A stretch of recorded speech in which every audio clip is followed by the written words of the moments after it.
பெண்ணாகரம்னாலே எனக்கு ஒரு சிறப்பு தான். ஏன்னா எப்படியோ ஏதோ ஒண்ணு, நான் இந்த ஊர்ல பிறக்கல கிடையாது. நான் உங்க ஊர்ல இருக்கானாமா இல்ல உங்க வீட்டுல இருக்கானாமா கிடையாது. நம்ம ஏதோ ஒரு ஊர்ல பிறக்கிறோம். ஆனா இங்க வரும்பொழுது அந்த பாசம் அன்பு நம்மள இணைக்குது இல்லையா? எனக்குதா இல்லையா? நான் 2014 முதல்ல பிரச்சாரம் இங்கதான் தொடங்கினேன். அன்றையில இருந்து இன்னைக்கு என்ன உங்கள் வீட்டு மகளாகவே பாவித்து எனக்கு அன்பும் பாசமும் செலுத்திய பெண்ணாகிற மக்களுக்கு என் மனமார்ந்த நன்றி. எனக்கு மட்டுமா கிடையாது.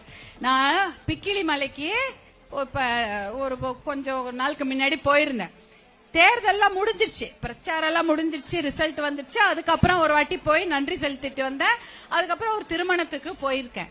அப்ப அங்க பிக்கிலி மலையில அங்க ஒரு பெரியவர் 2-3 பேர் இருக்காங்க. அவங்க 2 பேர் என்கிட்ட வந்தாங்க. அங்க ஒரு அம்மா இருந்தாங்க.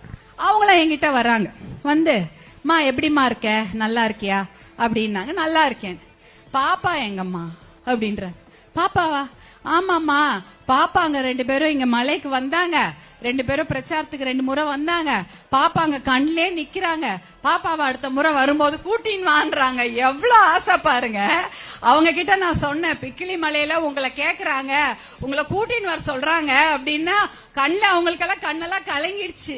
நாங்க 2 முறை தாமா அங்க போனோம் அப்படின்னா. 2 முறை தான் போனீங்க. ஆனா அந்த பாசம் எப்படி வருது? இதெல்லாம் கடவுள் நம்ம கொடுக்கிற பாக்கியம் இல்லையா?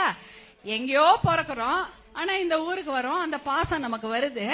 அது கடவுள் கொடுத்த பாக்கியமா நினைக்கிறேன். எப்படி இந்த ஆசை வரும்? கூட பிறந்த சகோதரிகளோ இல்ல உங்க ஊர்லயே நான் பிறந்திருந்தாலோ இல்ல உங்க வீட்லயே நான் வளர்ந்திருந்தாலோ வரக்கூடிய அந்த பாசம், எங்கிருந்தோ நான் வரேன், ஆனா என் மேல அந்த நீங்க பாசத்தை வைக்கிறீங்கன்னா அது கடவுள் கொடுத்த வரமாக தான் நினைக்கிறேன். அதே பாசத்தை தான் நானும் உங்களுக்கு கொடுக்கணும்னு அவ்வளோ ஆசையோட இன்னைக்கும் வந்திருக்கேன். என்னைக்கும் இப்படிதான் வருவேன் நான்.